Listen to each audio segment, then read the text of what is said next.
And we are live. Welcome, everyone, to the Firearms Radio Network. You are listening to another episode of the Black Powder Podcast, the only podcast that takes two white dudes and a black dude and talks about gold, guns, and god-awful government. My name is Michael White, a.k.a. MW4 Liberty. You'd like to say I'm the chairperson of the podcast. I don't know if that's the correct title, but somehow I'm the MC of this thing. It seems like that gets shoved onto me every day. Anyway, so listen, before we get into today's guest, let's pay some bills real quick. We are sponsored here on the Black Powder Podcast by 1776swag.com. Remember, it's only treason if you lose. 1776swag.com. Get your patriotic apparel there. Use promo code Black Powder. I think you might save some money. You want to save some money also with promo code Black Powder. Visit Common Arms Trade Company. Sounds like it's spelled like it sounds. Common Arms Trade Company is your one-stop 2A shop, a Florida FFL who builds custom battle rifles. Don't get some off-the-shelf elf. Get something built for you. Common Arms Trade Company. Use promo code Black Powder. Save 10% off any order over $100. And also, we are sponsored by Hornytown Guns and Ammo in Hornytown, North Carolina. It's a man with a Connex box. He's also an FFL. If you ever are driving through, go visit him. Get you a hat like my co-host has on tonight. Speaking of co-host, I am joined as always by my melanated brother-in-arms, Mr. Marcus Matthews. Marcus, how are you? You doing well? Normally I say I'm tippy-tappy, but right now I'm going to say I'm extremely aesthetic. You know, I'm using my Ebonics today, so okay. Fair enough. And then also I'm joined by Mr. Eric Parker, Bold Liberty. How are you, sir? I'm doing great. Just holding it down in North Carolina, High Point, North Carolina. High Point, North Carolina. That's where they make High Point pistols, by the way. Do they make High Point pistols there, by the way? Is that what I don't think that's why they're named that or that they're there, but, you know, an affordable firearm's never a bad thing. Hey, no, I think that High Point Firearms, I have said many times, has democratized firearm ownership. So, you know, there's nothing wrong with the Yeet Cannon. If you got $100, you get a gun, a case, a holster, and 20 rounds of ammo. Yeah, visit High Point Firearms. Also, I got to go ahead and give a special shout out to one of our sponsors, me. I am running for state representative here in Arkansas. Visit MW4Liberty.com. That's MW4Liberty.com. I'm in a race against a Democrat in a 50-50 split district with no Republican candidate. Very possible that I could be the first Libertarian elected to the Arkansas state legislature. With your help, I will be. So again, visit MW4Liberty.com. Click that donate button and help me help that happen. Now, enough about us and paying the bills. Yeah. Tonight's guest, State Senator Eric Brakey from the state of Maine, way up at the top of the map for you who aren't geographically inclined. Mr. Brakey, welcome to the podcast, sir. Hey, glad to be here, though. I'm looking at this other Eric on the show, and I'm wondering if this show is big enough for the both of us. I don't think so. We've already see myself out. We'll get to that point. Right now, we're going to relegate you to just calling you EP. Yeah, EP is kind of cool, actually. That's a kind of cool one. That's what they called me in high school, so yeah. I get it. He's getting EP. So, so Senator Brakey, you are again, sitting state senator in the state of Maine, but you also are involved in the Free State Project in New Hampshire. Is that correct? Yeah, I'm the new executive director. I'm in the process of finishing up my what's going to be my last term in the Maine Senate, then crossing the border, moving to New Hampshire, and leading the Free State Project. They don't have like the border patrol up to keep you out. Is that like not a thing right now? Like they're just letting you in. You know, thanks to the Free State Project, it's the only time I've ever heard progressives get up in arms about immigrants. Like, all these libertarian immigrants coming to our state. What's going on here? Now, you know, are they going to let you have firearms? Yeah. So Eric, we often here on the show have libertarian personalities. Typically, you are a registered Republican and a Republican politician, but I understand that your background is with one of the libertarian heroes who also was a Republican, Mr. Ron Paul. Tell us about kind of how you got into politics, your views and everything. Just take it away. Introduce yourself. Yeah, I mean, I'd safely call myself a libertarian Republican. I believe in the non-aggression principle. I believe that government needs to not hurt people and not take their stuff. And actually, those are good principles for all of us to follow in our dealings with our fellow man. I got started in politics just as a ragamuffin activist back in like the Ron Paul days, just wanted to make a difference. And he was the only person who was speaking truth. You know, he pulled me out of the matrix, let me know that Bill O'Reilly and Sean Hannity were lying to me. War was not conservative. The military industrial complex it's a big money making operation, and the price is paid by the taxpayers and the blood of our soldiers. And that was, anyway, his campaign was transformative for me. So I just got involved as an activist, eventually got a position as a field staffer on his campaign in 2012. I became the state director for Maine. For those who remember the Maine in 2012, it was a big flashpoint in the fight for liberty back then. We won the state of Maine. We took over the whole Maine Republican Party with kind of Ron Paul supporters, and we elected delegates to the national convention. I was one of those delegates. And then the RNC and the Mitt Romney campaign kicked us out. They didn't want us there. You were one of the delegates that was locked out. Is that you were part of that? Tell everybody at home the story, the young children who are listening, who don't know the tale of that convention. Tell us how it went as a frontline soldier in that fight. All right, boy. I was starting to give you the whole story of my trajectory. Anyway, all right. This is a good one. This is important. I think a lot of people aren't. We have very short attention spans in America, and I think it's important to remind people that there were people who had a choice to choose Ron Paul, and they chose Mitt Romney and his magic underwear. And so now, how did that happen? And how did you get iced out? Yeah, well, this is my origin story. I was bit by a radioactive Ron Paul, and Uncle Ben told me, with great power comes great responsibility. Right. No. So yeah, we won this, as I said, we won the state of Maine. It was a huge grassroots effort. We took over the whole state Republican Party that year. We elected not only Ron Paul delegates, the national convention, we took over the state committee of the GOP, and we've had a big impact on the Republican Party in Maine as the Liberty Movement ever since. But at that convention, Maine would have been the 5th state that Ron Paul would have had a majority of delegates in, which would have, by the rules at the time, allowed Ron's name to be entered into nomination, in which he wouldn't have won the nomination, but he would have been able to give a speech at the convention that the RNC would have had no right to censor. And I think that that's really they didn't want.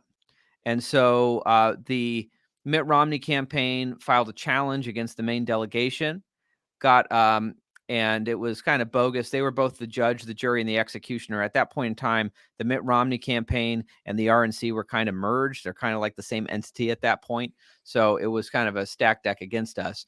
But they decided to try to split the baby because our Republican governor, Paul LePage, threatened to boycott the convention if they threw out the delegates. They thought maybe they could get away with it if they just kicked 10 of us out and replaced us with handpicked Mitt Romney supporters who nobody elected. But so that's what they did. And I was kicked out, but people fought this at the convention. Not only this, they ran through a whole rules change to try to stop things like Maine from ever happening again. That was a huge power grab. But people from across the country fought this on the floor of the convention in 2012. And when the rules were rammed through and the Maine delegates were disenfranchised, delegates from all across the country walked out in protest. Then the chant was, "As Maine goes, so goes the nation." Wow. Okay, so I'm going to tell you straight up, Senator Brakey, I find your story hard to believe. And I'm going to tell you why. Because the Republican Party establishment would never do something like that. Democrats and Republicans would never do that. They would never, ever rig this the competition. Is about the people.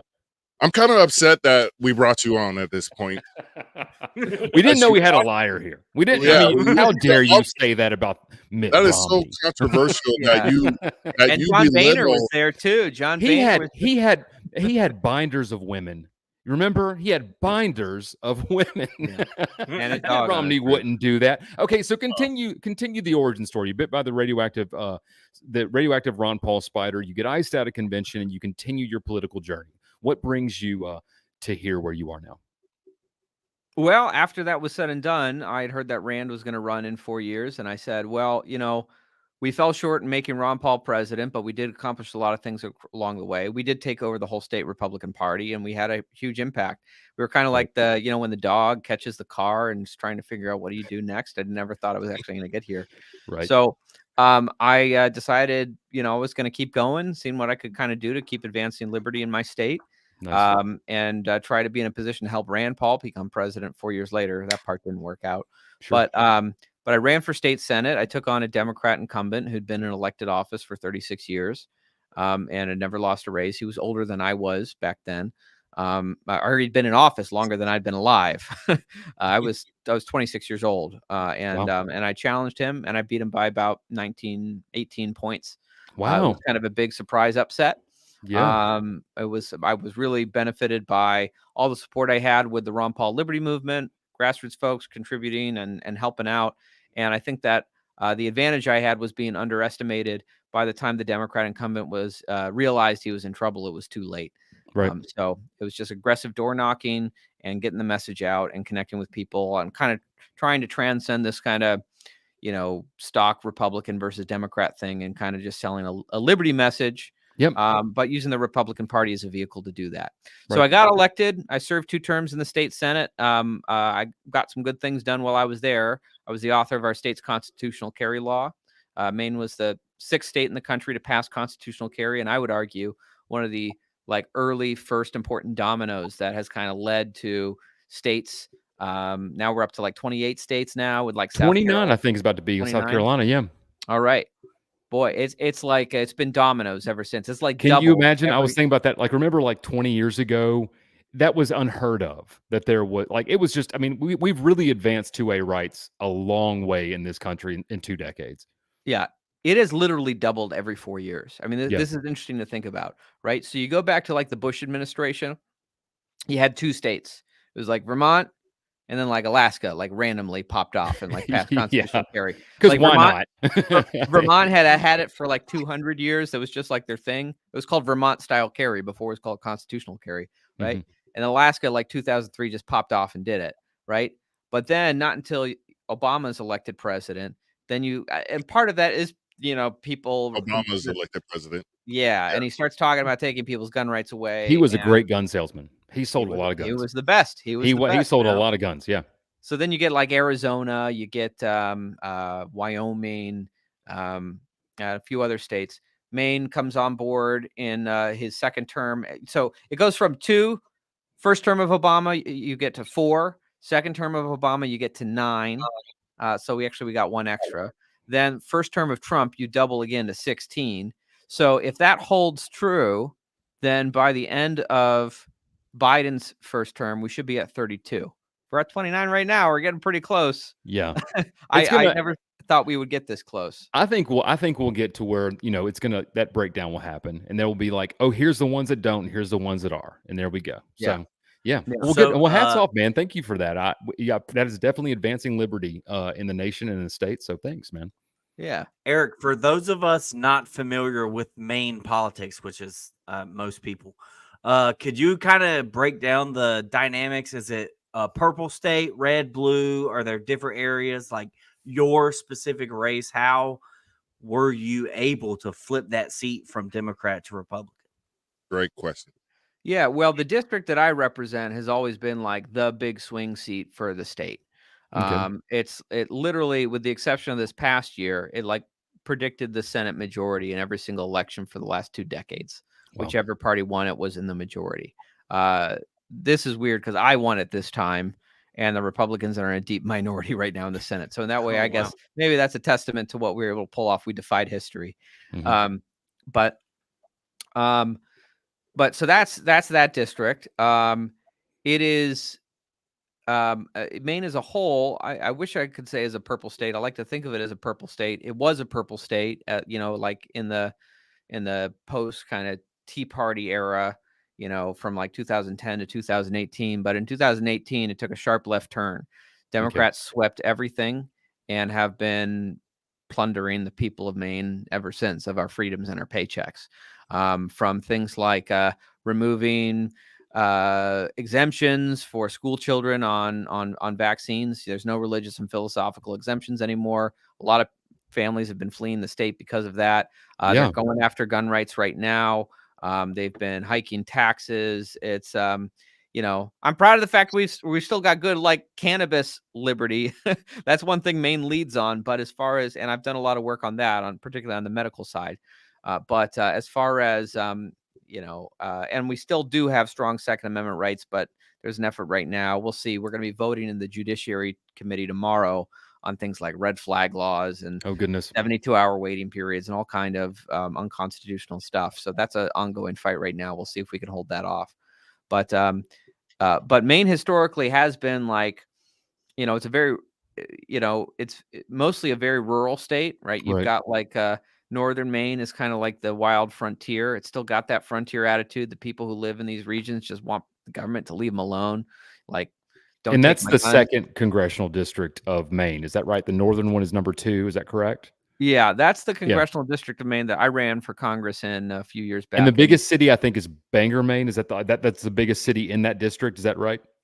Bangor is Bangor. Is the biggest city once you get up a ways. But actually, kind of the biggest city in the second district would be Lewiston. Okay.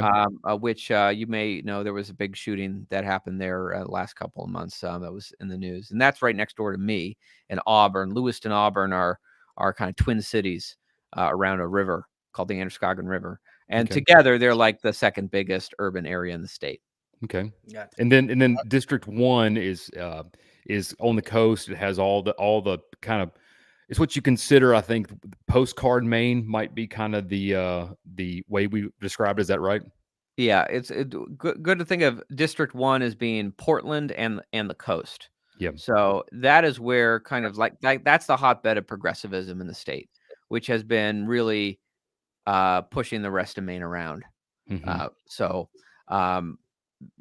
Sometimes I think about, right, what is it with the two Portlands in America, Portland, Oregon, and Portland, Maine, right? Yeah. Right now you got the people of Eastern Oregon who are trying to secede and join Idaho to get away from Portland, Oregon. And I think that there's bubbling sentiment here in the state too, in kind of northern and other parts of Maine about being pushed around by Portland. And I keep joking, but I'm only half joking, that maybe like we need to take a play out of the greater Idaho playbook, and the second district of Maine needs to break away and join New Hampshire.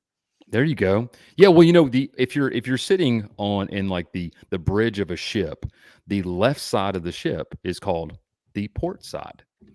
So it's not Portland left. There you go. I mean, it's already, so it kind of seems like it would be that way. And Stephen King's from there. So it's all kinds of crazy. He's up in Bangor, and he keeps donating to Democrats for anti-gun stuff. So shame on you, Stephen King. Yeah, really kind of weird. I see him post on X, Twitter, whatever you want to call it, a lot. And I go, man, I really, really enjoy this author. I still do. I just read a recent novel of his, but I'm like, every time I'm reading them, like, I'm just getting from the library. I'm not going to buy a copy. Maybe he just needs to do cocaine again. Yeah, he was a big alcoholic, I think, and then he got sober, and so there you go. I haven't heard anybody say "banger man" since I watched Hustle and Flow with Terrence Howard. When he was like, "Hey, man." So So yeah, it's Bangor, right? And again, Bangor, Maine. So apologize for my southern drawl. Bangor, Maine. we going up there. So Eric, you did a lot of advancing of liberty in your state in Maine. Obviously, you said some progressive stuff has happened. I mean, first off, it's incredibly disheartening to know that individuals don't have a choice over what they can put in their body. I mean, especially for their children. That's really, really disheartening and kind of scary. So why leave the state and go to New Hampshire? What is the impetus? Why not stay there and fight for the place? Well, I've been doing this for 12 years now, and I've trained up a lot of people. There's a lot of up and coming people in the liberty movement in Maine who I'm passing the torch to, and I have extreme confidence they're going to carry the fight forward. And I'm going to continue helping from across the border as best as I can at the same time. But what is clear to me right now is that what is happening in New Hampshire, I think, represents something very important for the liberty movement. So I know you guys are familiar with the Free State Project. For your audience, well, I'll break it down a little bit. The Free State Project has existed for about 22 years now, and it is a mass migration movement. It is built on the premise and the recognition that as libertarians, there are millions of us scattered across the country but we are scattered. We are a diaspora. We may be within our individual communities, our individual states, like 1 to 3%, right? We are a minority. We are easily dismissed culturally and politically. But that's just because we're scattered. If we were to concentrate, if we were to be in one place, like the state of New Hampshire, a state with a strong libertarian ethic already underpinning it, it is the live free or die state, right? It is ranked the #1 freest state in America on both when you factor for economic and personal freedom. That when we concentrate there, we can have actually an outsized impact on both politics and culture. Now, this has been going on. Thousands of libertarians across America have moved to New Hampshire. Many have gotten elected to the state legislature. We have about, depending on how generous you are in measuring it, about a quarter of the state legislature, the House of Representatives in New Hampshire, are made up of people who are philosophically libertarian. Now, pretty much all under the Republican Party, but philosophically libertarian. In fact, the majority leader is a Ron Paul guy, right? So this, you don't have this anywhere else in the country. You have a scattershot of kind of elected libertarians under whatever banner, usually the Republican Party, around the country, but nowhere near the concentration you have in the legislature in New Hampshire. As a result of this, not only does New Hampshire have no income tax, no sales tax. Some other states can brag about that, sure. But you also have New Hampshire was a pioneer on cryptocurrency. New Hampshire is a pioneer on school choice. They just passed one of the first in the nation policies, education freedom accounts, money following the kid. Parents are empowered to take dollars and rather than it being funneled to the government schools, parents can withdraw their student and use it to pay for homeschooling expenses, private tuition. Oh, I'm getting an echo. So that's exciting, but something that's very kind of especially exciting to me. I love school choice. I love all these policies, but like the reason I like, dirty secret of mine is I was once a neoconservative. I once believed all the Bush administration bullshit. And it was Ron Paul who kind of pulled me out of that matrix. So like the war machine is a really big issue for me. And what's exciting to see is New Hampshire just became one of the New Hampshire House became the first lower chamber in America to pass Defend the Guard legislation. Yep. There you go. You guys all know about Defend the Guard? Yeah. Yes. I spoke on it here in Arkansas. Yeah. Awesome.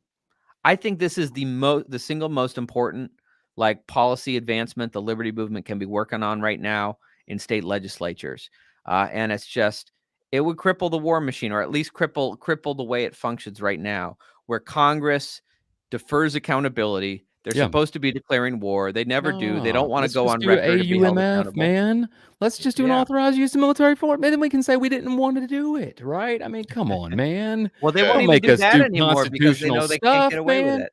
We're not at war. We're just bombing people and sending troops over. We're not at war. Come on, man. It's an overseas contingency operation. Like that time that the Japanese bombed us in Pearl Harbor. That was just an overseas contingency That's operation. Right. Yeah, they were.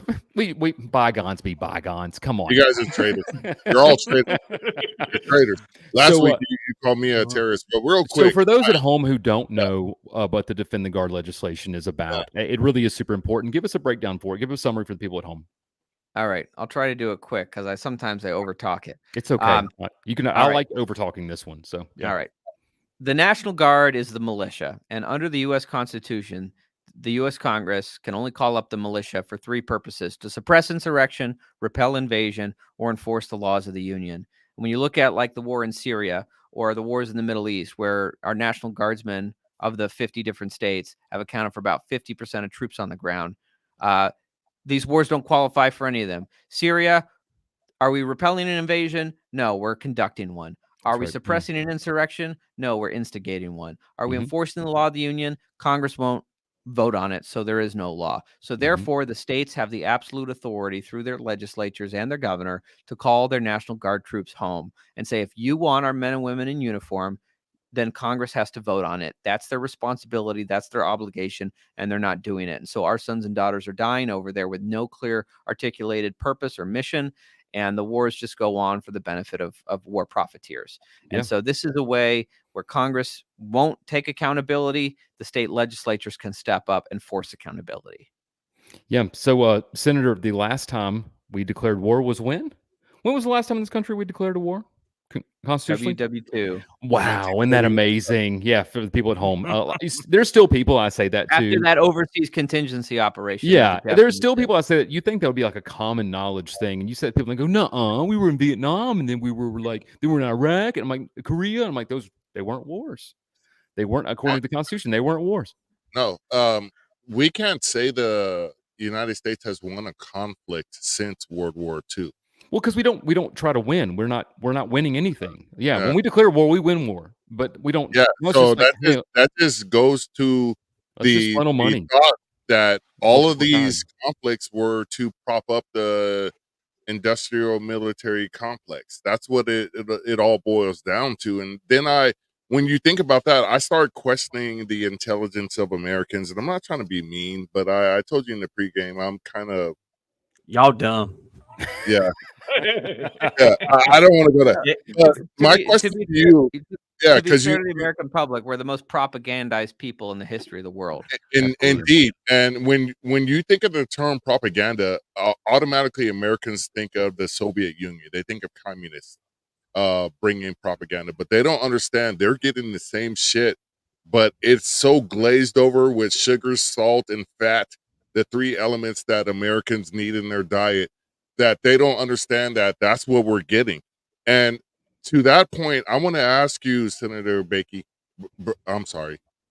It's like achy, breaky heart, like Billy Ray Cyrus. Break.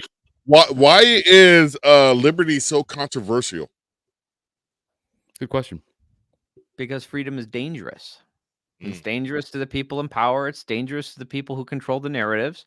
And so they want us to believe it's scary. They want us to believe that we aren't capable of being free, right? Yeah. I tell people all the time, the reason liberty and libertarian are terms that they're used as pejoratives is because they challenge the power structure, right? Yeah. Like it doesn't benefit those in power to have an individual go, wait a second, I own myself. Wait, I own me. The government doesn't own me. That doesn't benefit those people. No, you're cattle. Now take your injections that we force. Yeah, take your injection and pay us your taxes.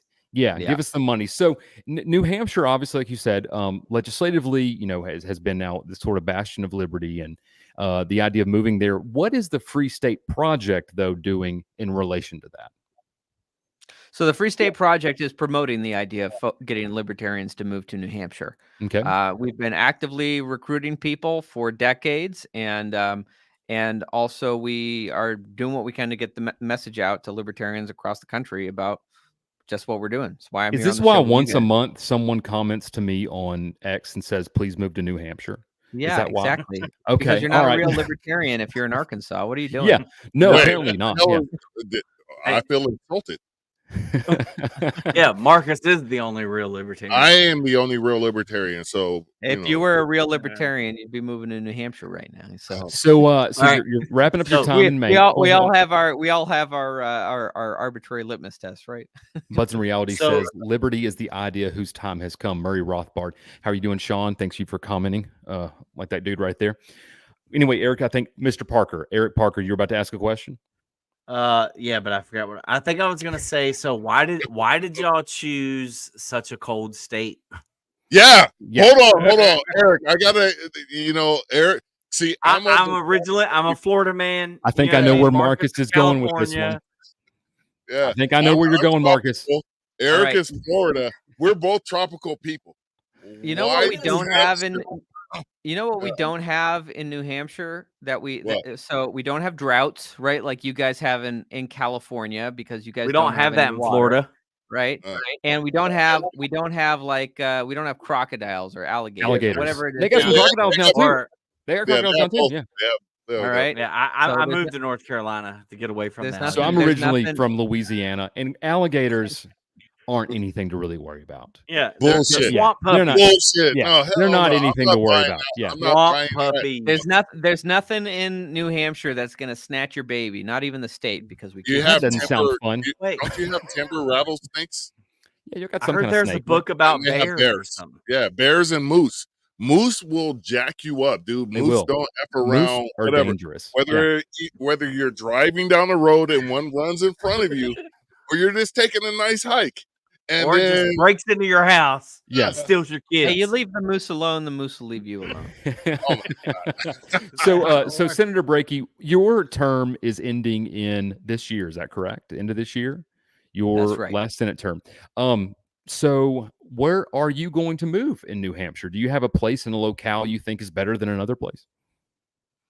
Not definitively. Yeah, I'm looking at stuff around like in the area around Dover, which is kind of near the Maine border. My wife still has a job in Portland, Maine. As you know, she works in a restaurant there. So Yeah. part of the deal I had to work out with her was that if we make this move, we've got to find a place that's within commuting distance. So Don't move to Keene, New Hampshire. yeah, that's towards Vermont. Keene's kind of a wild place. You know, coming and the from Libertarians there are pretty wild too.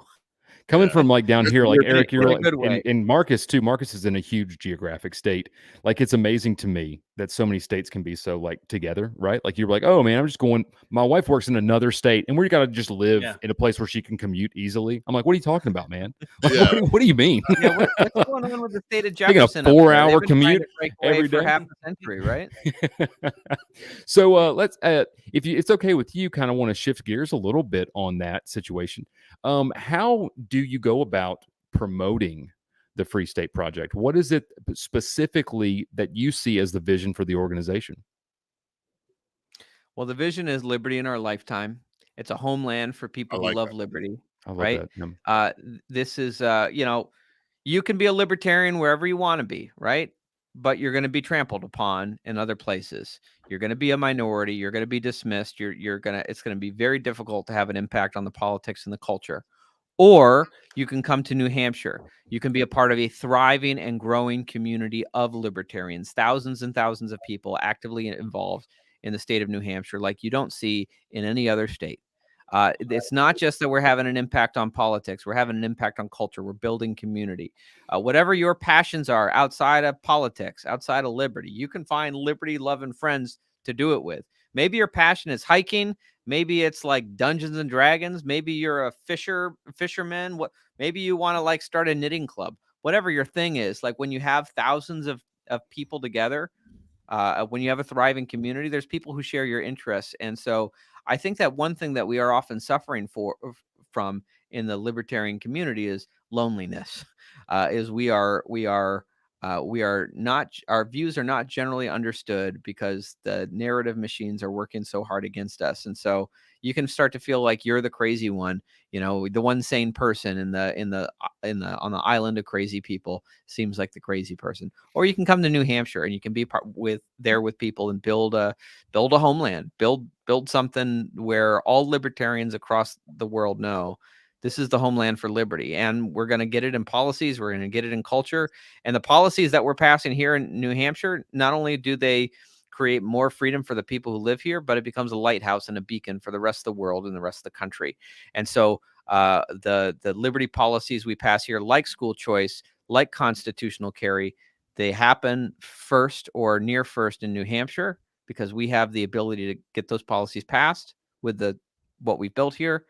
And then people see that it works and you start seeing it across the country. So that's what we're building.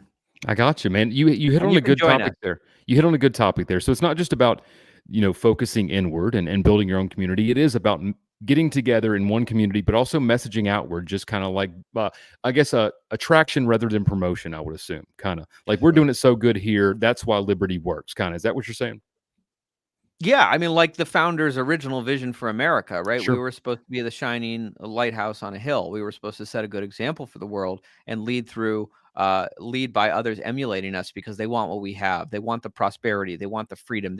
We have become a living demonstration that freedom works, right? Somewhere along the way that got perverted. Absolutely. And instead of being the shining, beacon on a hill, we decided we've got to be the empire of the world. We've got to go out and spread freedom at the barrel of a gun. Which obviously is a contradiction if you even think about it for a moment. We got to bring you some democracy. That's what we're going to do. We're going to bring you. We're going to kick your door in for some democracy. Yeah, we're going to put a Buddha up your ass. It's the American way. Okay, so I did look this up. as far as which state has the most registered libertarians, and it is New Hampshire. Yeah, I'd imagine so. So, Yeah. Senator But Brakey, here's, I sorry, got to go say ahead. something to that, though. But here's the interesting thing, right? You have the most registered libertarians in New Hampshire per capita of any other state. And yet at the same time, you also have libertarians taking over the state through the Republican Party, right? Yeah. And so that just speaks to the sheer size of the community and the many different paths people are taking here, that you can simultaneously be dominating both among registered libertarians and also taking over the establishment power structure of the GOP. Is that's concentration right there. I wanted to talk about that a little bit. I'm sorry, Mr. Parker. Go ahead. Well, I was EP. just gonna say, and I don't want to steal Mike's thunder, but Steal can you it. speak to some legislative wins that we've gotten through the state legislature in New Hampshire because of the Free State Project? Well, yeah, I mean, I've spoken to it a little bit. Yeah. I think the recent passage of Defend the Guard in the New Hampshire House of Representatives, which is going on to the New Hampshire Senate right now, and is currently being endorsed by one of the major Republican candidates for governor. I think that is a real fact of you can't say it's exclusively because of the Free State Project. There's a lot of folks involved, but certainly having the concentration of libertarians and free staters here who are pursuing those sorts of things makes a huge difference. Gotcha. In fact, we have a candidate for governor who is, I don't know, I'm still getting to know New Hampshire politics. But he's a former Senate president, so I guess he's somewhat establishment, but he's actively supporting Defend the Guard and campaigning on it, because he recognizes, I would imagine to some degree, it's good politics because he needs to win over those Liberty Republicans in a divided primary. So we have so many Liberty Republicans here that political candidates for governor are trying to win over swing libertarian votes by campaigning on Defend the Guard. There you go. I mean, where else in the country do you see that?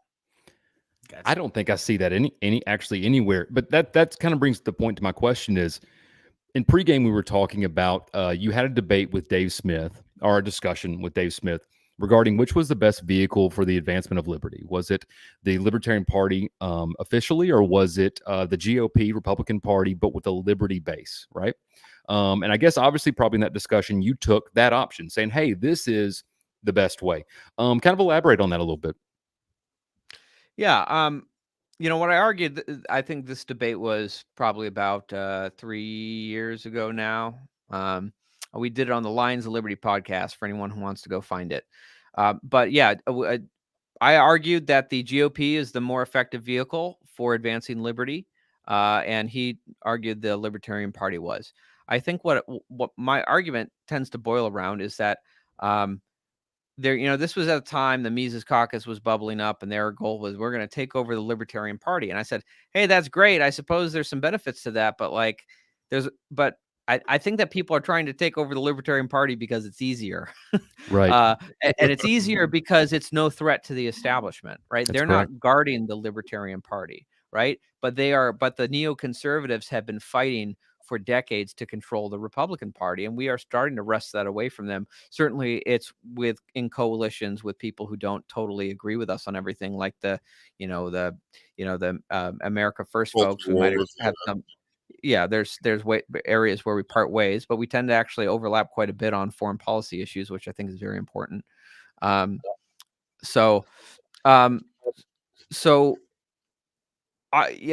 even if you take a step back from that, from the bigger picture, on the smaller picture, if your goal is to win elected office, and maybe you get a rare circumstance like you're in, Michael, where there's no Republican in the race, and you can run as a Libertarian Party candidate, and you're against the Democrat, and if it's a head-to-head, maybe you got a shot there. Certainly, there have been victories like that before, like the guy in Wyoming who won as a Libertarian Party candidate. Sure. But generally, if you're running as a Libertarian Party candidate, and there's a Republican in the race and a Democrat in the race, the problem is, one, it's the first past the post voting systems, right?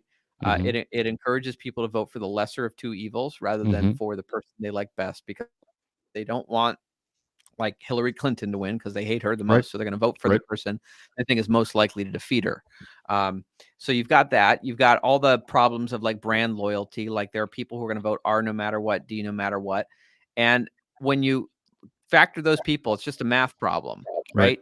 You're talking if you have an R next to your name in many districts, you're getting 30% no matter what. Instantly You have off a the D bat. next to your name, you're getting 30% no matter right. what. So that's 60% that's already spoken for. So if you're running as a third party candidate, you need to get basically every single vote that's still on the table, Mhm. right?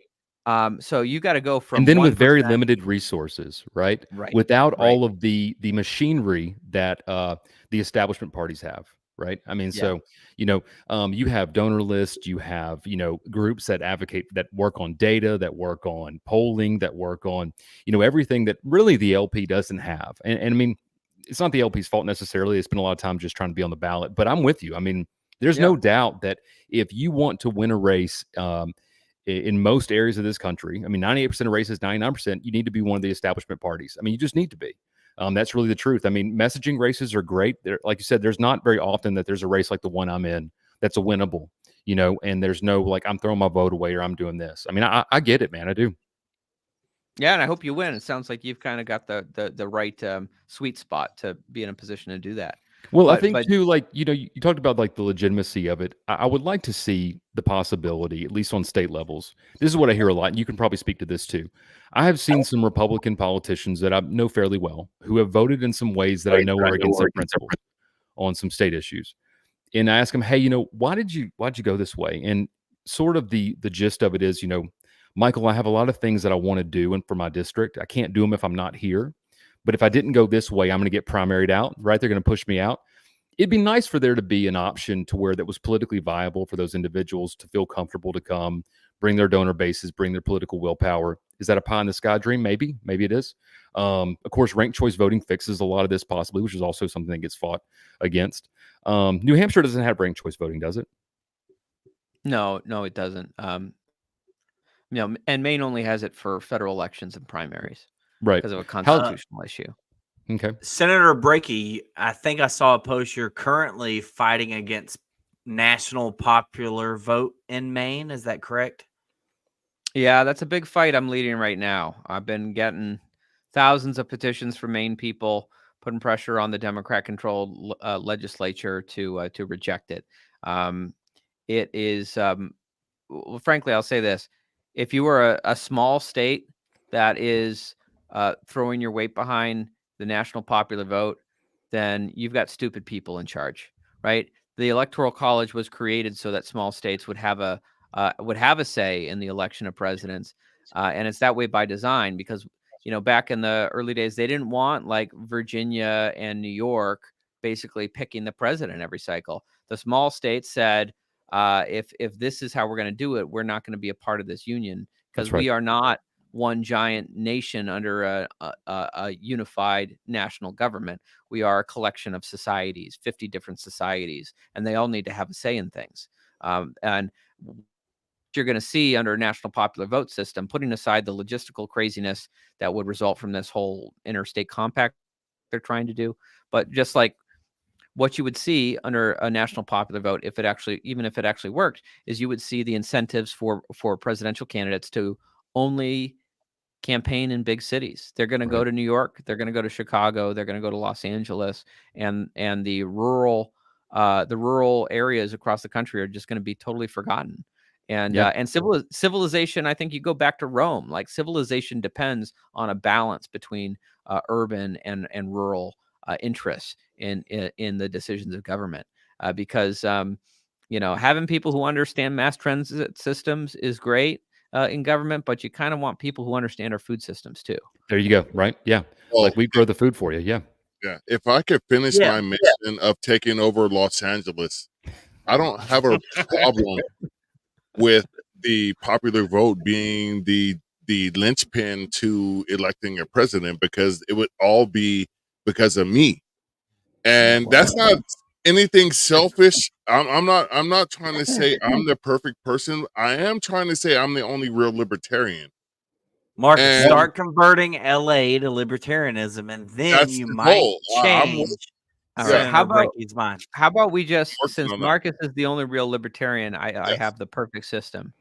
We just let Marcus pick the president, right? There Nobody else. There you go. I almost Deal. cussed right now, and I'm trying to keep this family friendly. But So Marcus, real quick, say- who you can Yeah. pick anybody. The whole entire future of the country lies with you. It is November 5th, Right. 2024. CNN, Fox News, every major media outlet is at your house. Yeah. They're waiting for who you pick. Mhm. Who You are can't pick picking? yourself. You can't pick yourself. dude, this Who are you is picking? beyond easy. It's RZA from the Wu-Tang Clan. There you go. Okay. Hey, word. Honestly, he I'm did cool to the with it. You know, Look- I'm cool with it. There you go. elevated You heard it here, folks. every person You heard it in here. the Wu-Tang Clan well above what they would have done by themselves. He brought together a collective of the greatest MCs, Staten Island and Sounds Brooklyn. communist. Yeah. No, it's not.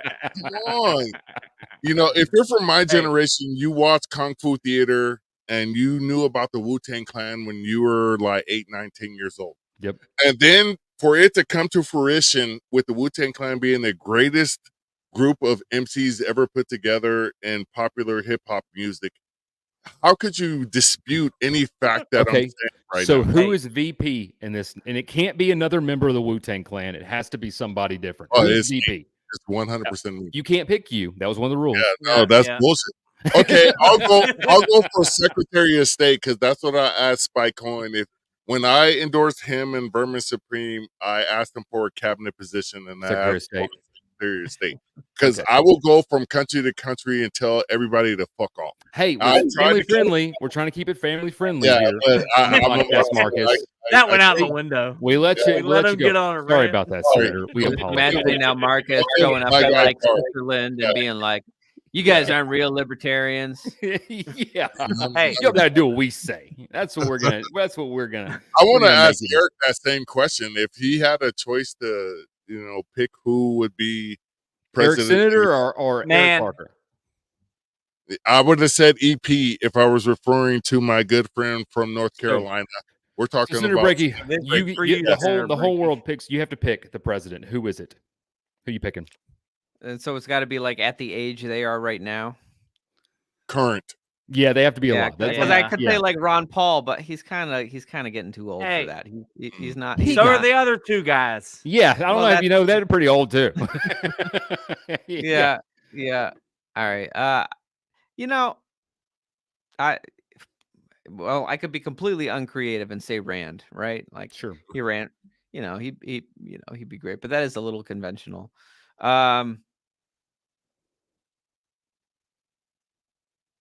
I don't know. I guess Rand Paul. I don't know. Yeah, I mean guess that's a yeah. good that's a That'd be a good good safe one. answer. That's a good Yeah. safe one. I was respect that I one. was like his state chair when he ran in 2016. So and he's the last person I voted for president. I was actually excited about. I begrudgingly voted for Vivek this go around.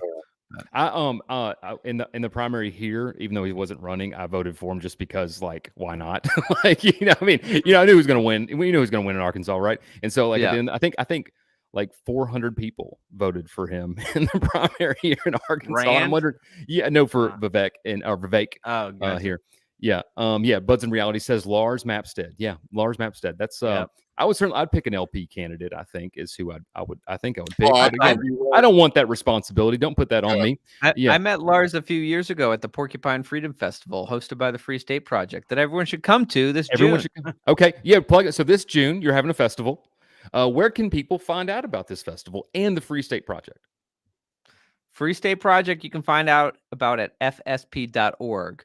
Now, the Porcupine Freedom Festival, where you get to go camping with 2,000 of your favorite libertarians, including Scott Horton, Gene Epstein, a whole bunch of folks. That is at porkfest.com. Now, let me be clear.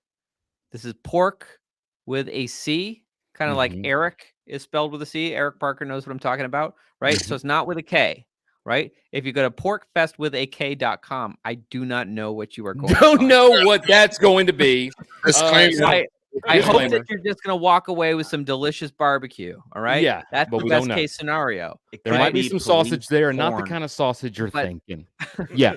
But- So avoid PorkFest with a K. Go to porkfestwithac.com. Porkfest Or with a C. That's the or you said- family-friendly freedom festival you're looking for. or fsp.org, Foxtrot Sierra Papa.org, fsp.org. Is that correct? FSP.org for Free All State right. Project. I tell you what, Scott Horton, for those who don't know, I mean, you know who he is. This man is a wealth of foreign policy information, isn't he? Like, I can sit there and just listen to him talk and just be like, wow. I don't know if have you guys listened to his show before, Eric or Matt? I've or listened Marcus? to parts of Dude, it. I don't know yes. how this man knows Yeah, this much stuff. He's like a walking That's a good Wikipedia. friend of mine. Yeah, he's awesome. I mean, absolutely awesome. Like, really someone that I highly respect and look up to. Like, if there's something going on in the world, I don't make up my mind until I've heard him at least throw his bid in. I'm like, okay, I think I'm probably going that way.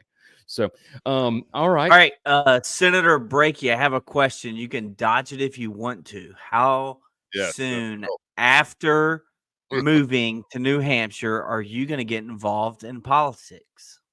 Good question. Yeah. I'm actually looking forward to taking a break. Yeah. To be honest. All right, good. Did they Good. dig that? I've been doing it. I've been on the ballot every cycle for the last 5 cycles. I've Mhm. won 3 races, lost 2 races.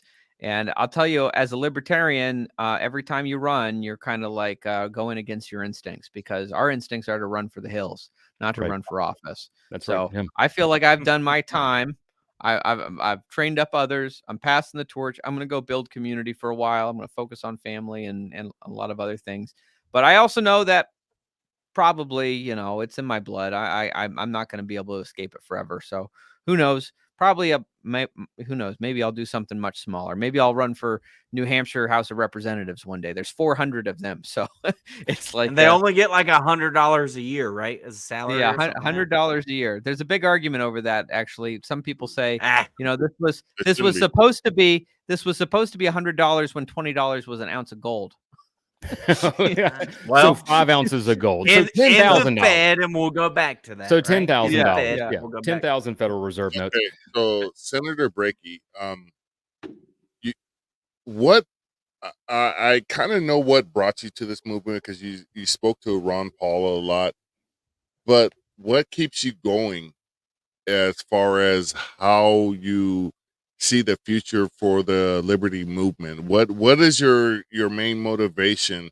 And you mentioned something about the leaving stuff to your kids and all that stuff, but what drives you to keep this enterprise going, knowing that there's a lot of loss involved? Yeah. Good question. Well, I look at it this way. I think that liberty is the most beautiful idea that mankind has ever conceived. And I think that in this country, we never perfectly achieved it. Nobody ever perfectly achieves it. It's an ideal to try to strive for. Even the founders like Thomas Jefferson, who articulated it well, had failings, you know, in their personal lives and their own ability to kind of practice these ideas.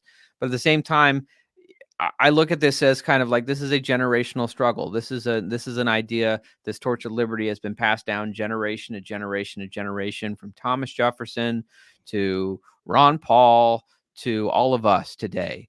And I often think about, and I know he was flawed and not great, you know, war on drugs and all that, but Ronald Reagan did have this amazing quote. You know, he talked about, freedom's never more than one generation away from extinction. It's not something passed on through the bloodstream. It's something that must be fought for, protected, and handed on to the next generation for them to do the same. Or one day we will spend our sunset years telling our children and our children's children about that time in America when men were free. I mean, that's, I see it, that's at stake. Now, the torch of liberty that's been passed down to us, I think like that flame is really dim right now. Yeah. And I don't it want is. us to be the last generation who let it go extinguished on our watch, because once it goes out, chances are we aren't getting it back. And so these are not good times for liberty. I mean, look at the forever wars, look at the COVID totalitarianism that we just went through, look at the overspending and how much debt we're in. I mean, these are not good times for freedom and liberty, but at the same time, we are winning victories. We are winning victories in the state legislatures. That's where I see a huge opportunity to fight back through the 10th Amendment, through nullification, trying to fight back against this Washington evil imperial machine. And that's where I've been seeing victories. So I think the state legislatures personally are the Achilles heel of the empire.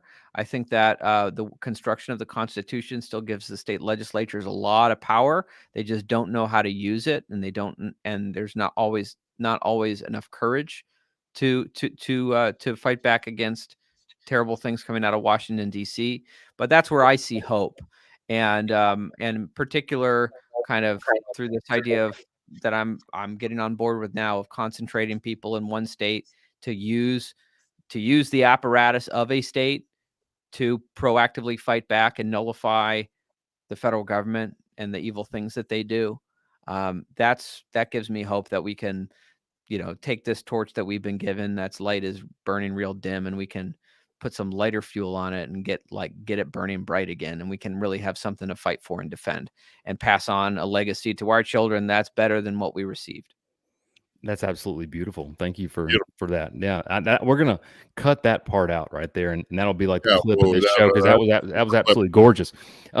So we're coming up here at the end of the show. Is there anything else that you want to cover that we didn't get to in tonight's broadcast? Any burning desire to share something? All right. Well, I'm glad we didn't talk about the reptilians, because the world is not ready to know. Again, right. They don't watch our show. They don't listen to this show.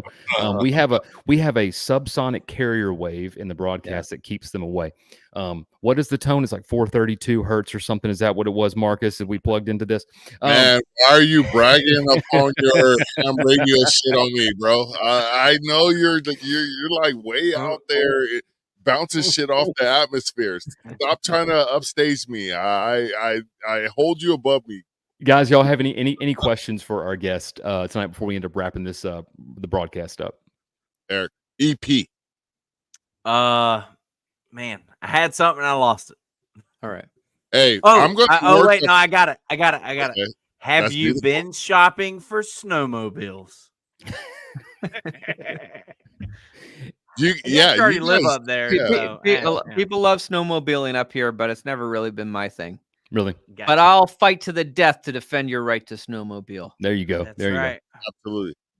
And one thing I want to surmise as we end this is, I say this a lot, one of my popular phrases. This is one of my favorite podcasts. You are very articulate and very to the point about liberty, and that shit is just beautiful to me. Yeah. And I just want to ask you one question. Where's your stance on the uniparty? Oh yeah, it's all good one question. big uniparty. It's right. The whole system has been rigged for a very long time with the illusion of choice, right? Democracy has been rigged so that, like, hey, we all get to go out and vote, but you vote for one establishment approved candidate or another. And it's kind of like they've built a system where it's like when you got a little kid in the car next to you and you give him a fake steering wheel so he feels like he's driving, right? Yeah. That's what democracy has Good become analogy. on the Ooh. federal government in America. They want us to think that we're driving, but really who we vote for doesn't matter, because they're all there to rubber stamp the same policies from a power structure that we have no direct control over. So yeah, the uniparty exists to protect that. And the whole kind of corporate media system was created to establish that, right? The way you control, boy, you asked me the question right at the end that I'm going to. This is good. We can go, Right. please. There's Right. no No Right. time limit. We were just that was the suggestion that we ended an hour, but keep going. Yeah. All right. Right. The way you control like thought in a society, right, is not to have one narrative and say this is what everyone must believe, right? Because they're naturally going to be rebels. They're going to be people who say, I reject that narrative. I don't buy what you're selling me on Fox News, right? Or whatever it is.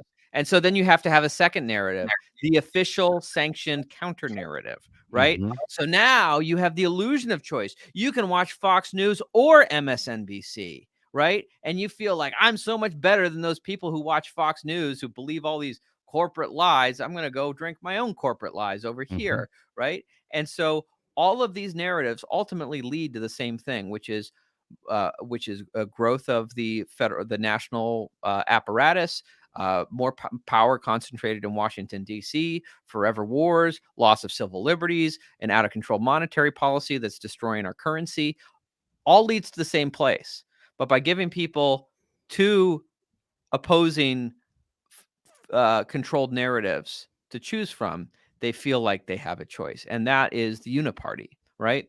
And so that's that's what we're fighting against. And I will say, like, for all of Donald Trump's faults, and there are many faults, and I certainly don't point to Donald Trump as any avatar for my worldview, or certainly he's no libertarian. But he's such an interesting figure in terms of this moment and in terms of just American history, in that he really does violate that paradigm, and he has, like, his mere existence and him doing what he's done has kind of made a lot of people aware of the uniparty. Like, this whole argument of, like, hey, look, here's Republicans who oppose Donald Trump too. It's like, it doesn't ring true anymore. It's like, yeah, people see it. It's like, yeah, those Republicans are Liz Cheney, right? Those Republicans are like, they're no different than the Democrats. They are functionally a part of the same entity. They're just two wings of the war machine, right? So it is interesting that people are waking up. Beautiful. I think we had an echo there for a second. Yeah. No, I mean, you're right. Yeah, it's have you ever seen that meme? It's like two sides of the trash can, and it's like recycled and trash, and then you open the lid and it's one just bucket. Like, it's one thing like that. Yeah. I mean, illusion only works if you feel like you're in control of it, right? I mean, if you knew that, then it wouldn't be an illusion. It would be, you would wake up to it. Eric Parker has made a comment. Just want to point out, 1 week ago, Marcus Matthews said we would never have a Republican on, and here we are platforming the uniparty. No, I don't think that's a joke, Eric. Yeah, by the way, I don't. Eric, you're definitely not one of them. You've passed the test here. But it's I had to pick on Marcus a little. I was talking to a. I'll ice you offline because I got a piss. Okay, well, go ahead.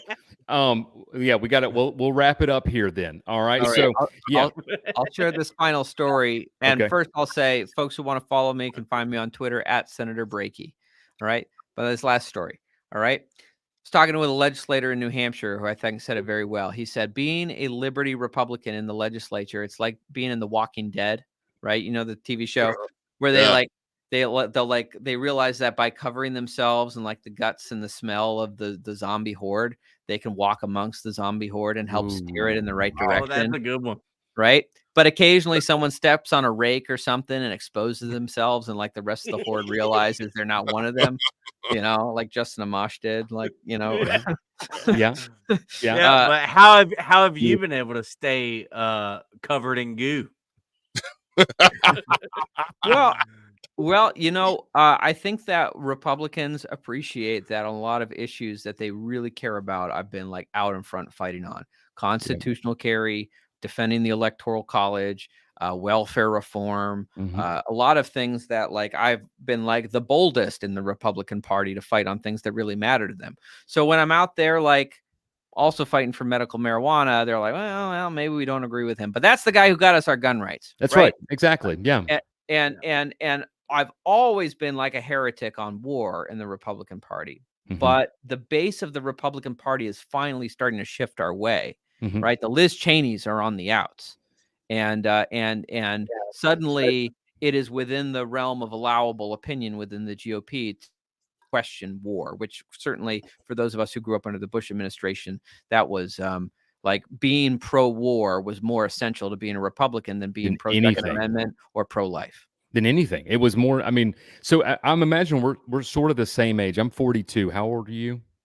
I'm 35. 35. Okay, so you were, I guess, 12 or 13 when the towers fell. Is that right? I was in the 8th grade. 8th grade, yeah.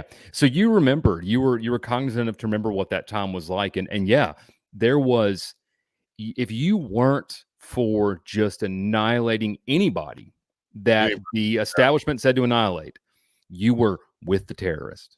That was the narrative, and it was a very, very strange time. And so to see us again here 20 years later, where conservatives are going, wait a second, we've seen this before enough now, and I don't know, like, it's maybe people are starting to have some pattern recognition. Maybe people are starting to wake up to the fact that, like, hey, these people don't have your best interest in mind, and they will lead you around.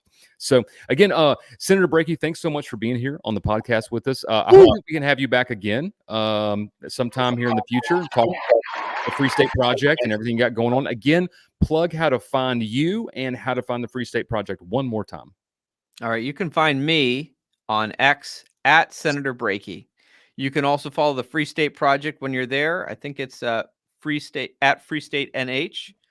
And I would definitely recommend to everyone, check out the Porcupine Freedom Festival. It's like the Libertarian Burning Man. If you've never been, you're missing out. Don't do yourself the disservice of missing out again. It's going to be great this year.